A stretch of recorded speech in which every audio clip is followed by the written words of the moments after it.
dengan mempertimbangkan berbagai hal, Bapak Presiden memutuskan, memperhatikan semua yang ada, mempertimbangkan secara komprehensif, dan Bapak Presiden memutuskan bahwa 4 IUP yang di luar Pulau Gak itu dicabut.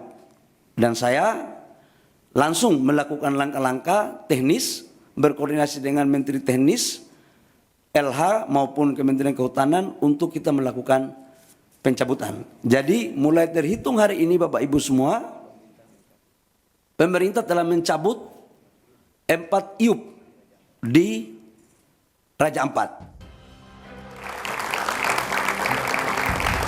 Masih bersama saya Budiman Tanjo di satu meja The Forum. Pak Cik Mayor, ya. Pak Menteri Bahlil mengatakan 4 IUP dicabut. Apa yang Anda maknai dengan 4 IUP dicabut itu? Iya, kalau dicabut silakan dicabut karena sudah melanggar aturan, ya kan? Tapi ini kan meninggalkan masalah.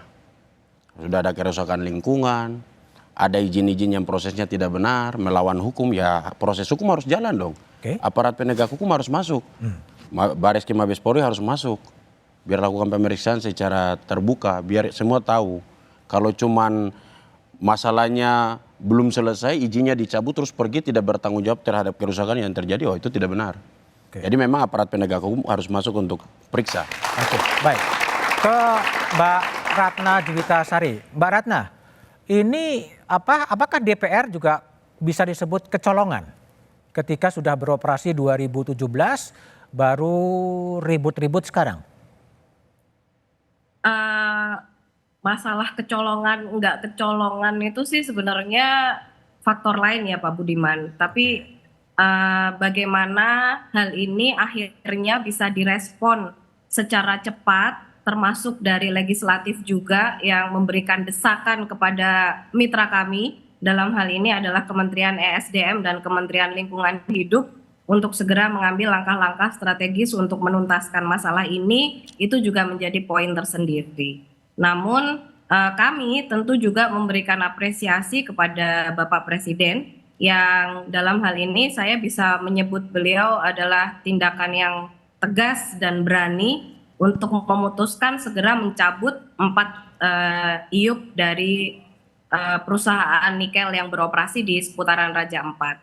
Terkait apa yang tadi disampaikan oleh Kakak Mayor, saya sepakat bahwa kita juga harus memberikan semacam sanksi begitu ya kepada 4 perusahaan yang sudah membuka lahan tambang yang menyebabkan deforestasi dan lain sebagainya, bahwa mereka juga harus bertanggung jawab terhadap kerusakan lingkungan. Jadi bagaimana mereka harus segera melakukan replanting, penanaman kembali, atau diambilkan dari jaminan pertambangan yang mereka berikan saat mereka mengajukan perizinan dan lain sebagainya. Jadi harus ada langkah-langkah pertanggungjawaban sebagai bentuk hukuman juga kepada perusahaan-perusahaan yang sudah beroperasi ini.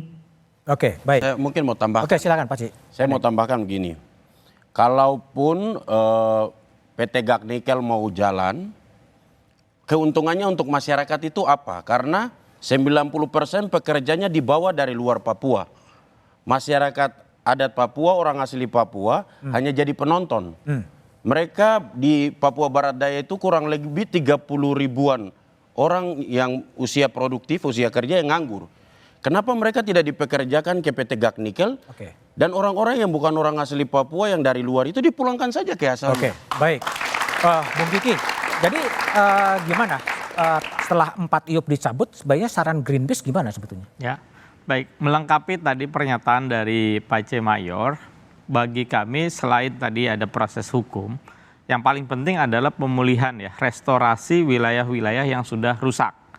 Karena kita banyak sekali contoh di Indonesia, wilayah-wilayah pertambangan, kalau dulu misalnya di Sumatera itu ada tambang timah, tambang boksit gitu ya, di Kalimantan tambang batu bara, di mana setelah mereka selesai beroperasi, dibiarkan saja menjadi lubang-lubang yang kemudian menjadi kuburan.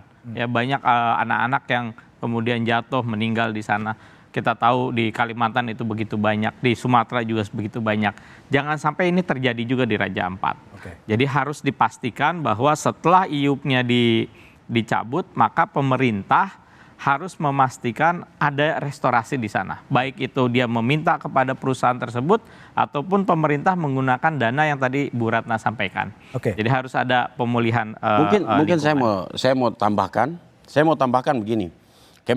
Sebenarnya kemarin Pak Menteri Bahlil datang itu salah sasaran. Salah sasaran? Salah sasaran.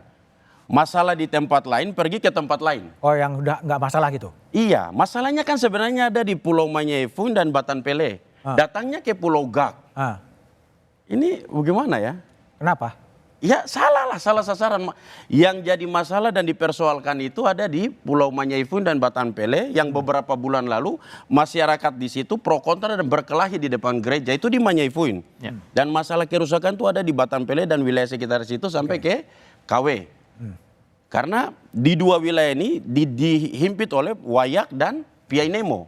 Masalahnya di situ bukan Gak yang jauh di sana. Oke, baik. Begitu.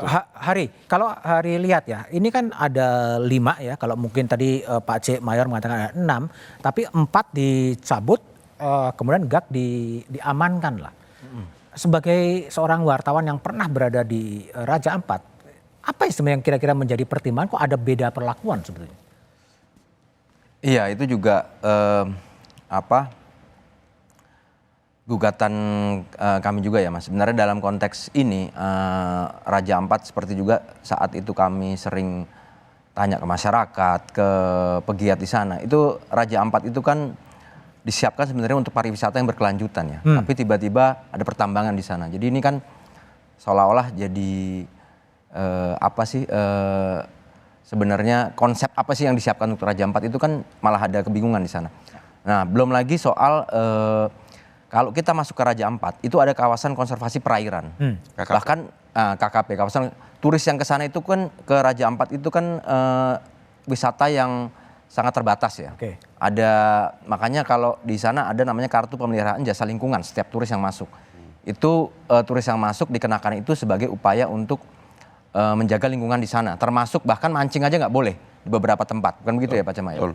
Nah, ironisnya ketika turis sangat dibatasi untuk beberapa hal, mancing nggak boleh, main jet ski juga sangat diatur di mana lokasinya, terus kemudian diving itu juga ada spot-spot tertentu itu yang diatur, tidak semua tempat boleh.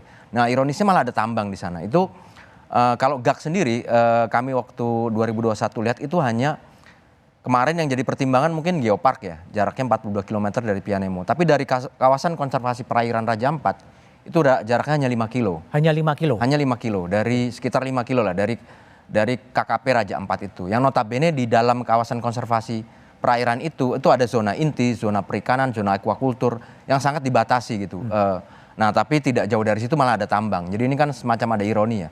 Ketika pemerintah mengatur ketat soal pariwisata yang berkelanjutan di Raja Ampat, tapi justru di lokasi yang tidak jauh juga ada tambang. Boleh saya tambahkan? Oke, pendek aja. Jadi gini, selain tadi disampaikan zona KKP itu ya, kita perlu lihat juga bahwa Raja Ampat itu kita tahu sebagai Coral Triangle.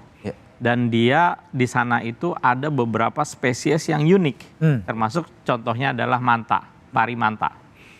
Parimanta berdasarkan riset dari teman-teman di Conservation International, itu mereka sudah pernah memetakan bagaimana jalur parimanta. Dan jalur parimanta itu adalah persis di depan Gak itu. Jadi dia dari Piai Nemo ke Gak itu. Jalur migrasi ya Mas? Jalur migrasi. Jadi kalau misalnya di sana dibiarkan menjadi pertambangan, kemudian ada transportasi, ada tongkang yang membawa hasil nikel itu akan mengganggu jalur transportasinya, jalur migrasinya parimanta. Jadi itu satu. Nah yang kedua, saya tadi mau menambahkan terkait dengan pariwisata. Artinya sebenarnya kemarin ada yang kurang adalah tidak jelas dari pemerintah untuk menyatakan bahwa Raja Ampat ini menjadi wilayah prioritas untuk pariwisata. Artinya dengan pernyataan demikian, pemerintah pun juga perlu menyediakan, memfasilitasi wisata yang berkelanjutan, Oke. berkeadilan dan mengutamakan masyarakat adat dan masyarakat Oke, lokal. baik. 4 IUP sudah dicabut, Ya. tapi setelah itu apa? Kita bahas setelah jeda berikut ini.